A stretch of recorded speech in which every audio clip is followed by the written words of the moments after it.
What? Needs this Chinese cabbage here in the entrance.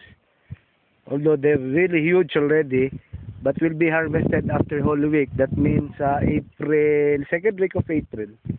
So they're huge. 2 more weeks for harvest. Just in time for a very good price. Let's hope.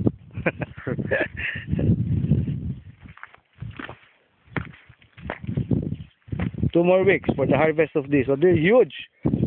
Huge. Sus kaniyo, dakuan ito yo. Punya kan siya, wa pa ni mugot. It's not tight daw in the center yet, Roger. Once it's tight, that's it. Which will take another 10 days to 14 days. Good enough, good enough. The price could be very, very good already. Dako, no? Lahi gyud kay chicken.